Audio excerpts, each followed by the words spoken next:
Estimado Breck, rapidinho, Dunga, as colocações que ele fez e essa situação da arbitragem, você como bandeira, e você também tinha um sonho lá atrás de talvez ser bandeira numa Copa do Mundo e no Brasil, né?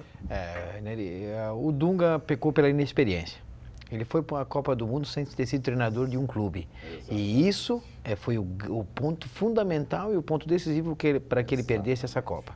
Porque ele não se preparou, ele não tinha o staff necessário, ele não tinha a equipe necessária, ele não tinha a estrutura necessária para ser treinador de uma Copa do Mundo sem ter sido treinador de um campeonato gaúcho, de um campeonato catarinense, nada. Ele foi direto para a seleção. Então eu acho que ele pecou pela inexperiência. E o Maradona aconteceu a mesma coisa? Também.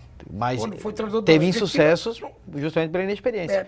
Porque você não tem aquela carreira... Nós na arbitragem sabemos disso, aquela pessoa que surge do nada e em poucos meses está lá apitando lá em cima, está na Série A do Brasileiro.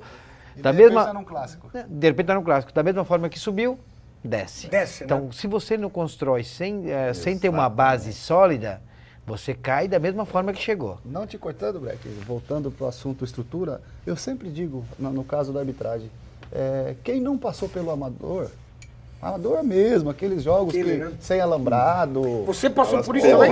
Lá no Paraná. Chute na bunda e carreirão, levei de bacia. Aqui no Morro da Boa Vista, só de fundo. Aí você chega no Maracanã da vida, você chega no Morumbi, você chega lá no Monumental de Nunes, você chega em qualquer estádio do mundo, você dá uma olhada na estrutura que você tem e você fala, não tem como eu não desempenhar o meu trabalho. Eu não produzi. Então, só fazendo uma analogia em relação à arbitragem, é o que o Breck estava falando do Dunga. Então, o Dunga faltou esse staff, esse apoio, esse suporte. Tanto no tema que ele criticou o árbitro, como nos seus movimentos. Não, tu estavas falando do único árbitro que foi a 3 Copas do Mundo, por exemplo, o Simon.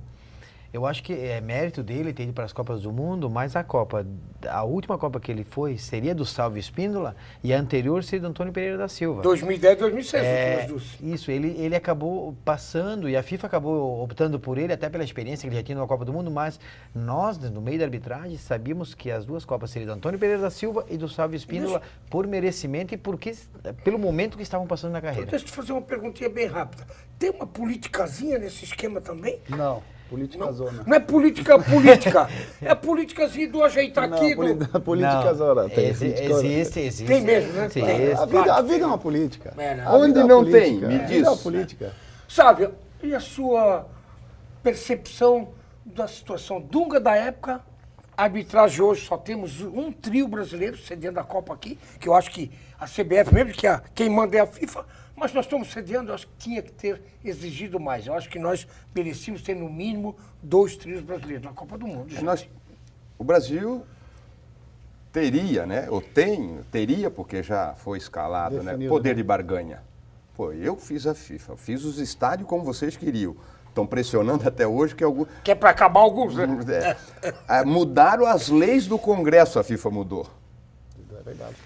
Mudou lei do Congresso Nacional, porque senão não ia ter a Copa, que é para servir bebida alcoólica nos estádios. Perfeitamente. Só vai ter durante a Copa, né? Só aqui durante viramos, se nós formos um jogo do Atlético, não pode vender bebida alcoólica. FIFA. Então, teria esse poder para pedir, mas não pediu, a gente só lamenta. Sobre o Dunga, ele não joga a desclassificação para a Globo. Ele diz que é difícil trabalhar na seleção com a Globo querendo escalar. Ele acha que a Globo começa a pitar... Não. Ele tem certeza. Que ela... Eu fiquei da 1h da tarde até as 6h conversando com ele. Aí falamos de tudo. Depois jogamos à noite.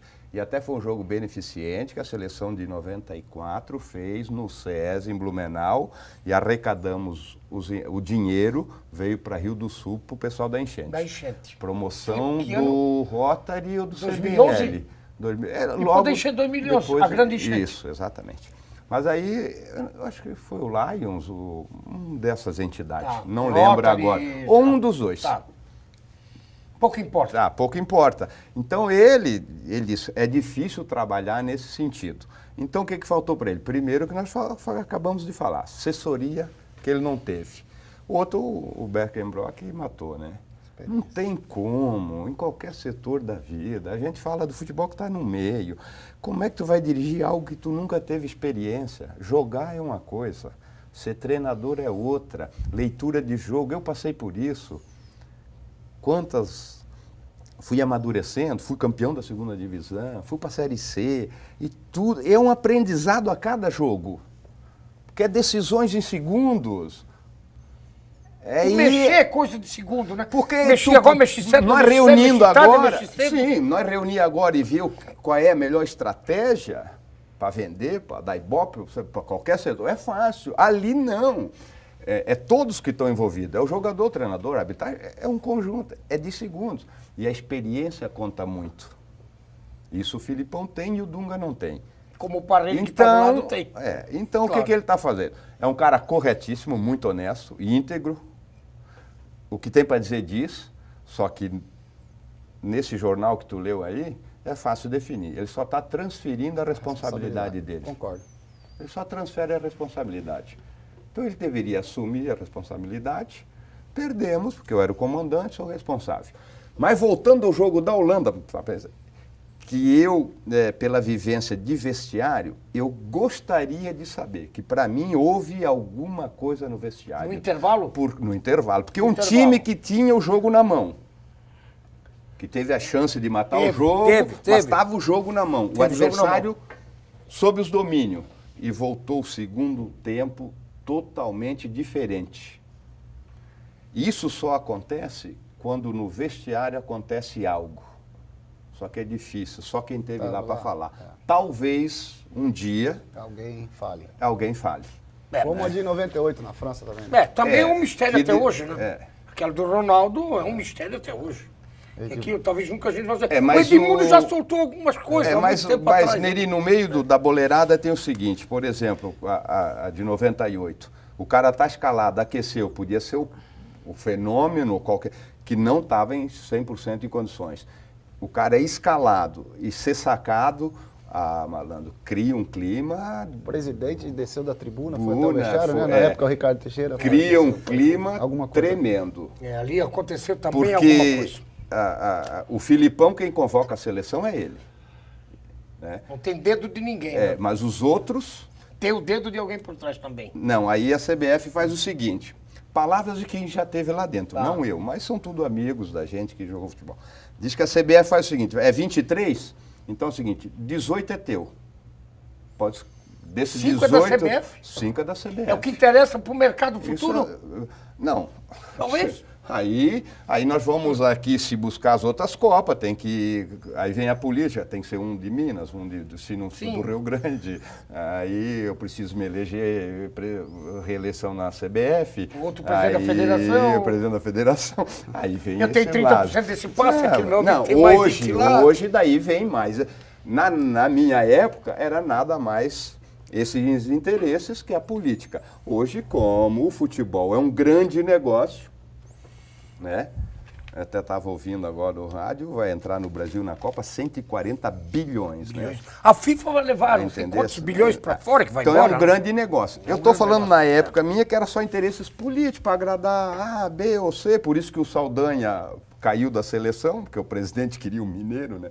Se lembra que ele o Dadá Maravilha em 70? Sim, era o Dadá tinha que ser convocado. Aí o Saldanha falou assim, eu não escalo o teu ministério, tu vai querer escalar meu time. Quem caiu? Caiu ele e ficou o Zagallo. Caiu ele e ficou o Zagallo, treinador. Como o Zagallo já sabia que era assim, aceitou a regra. Não é que ele se sujeita a isso. Não. Ó, aqui está...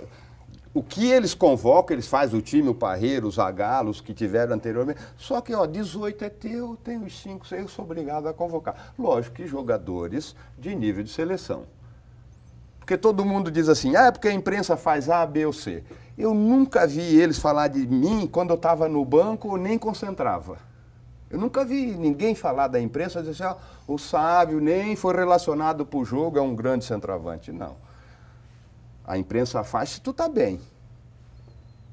Entendesse o que eu quero dizer? Sim. Então, o que a CBF fazia? Tu convoca 18, uns 5, mas tudo de nível de seleção. Claro. E a mídia mas era os 5 que eles hoje, indicavam. a Globo, por exemplo, dá moral e tal, mas pro jogador que dá ibope, que é bom jogador. Eu nunca vi a Globo, que está na pauta aqui, elogiar um perna de pau, ou colocar um perna de pau, para colocar quem tem mérito também, claro. Lógico. Claro. Estimados, nós vamos ao nosso intervalo, vamos voltar ao último bloco do programa, e nós vamos falar dessa convocação dos jogadores.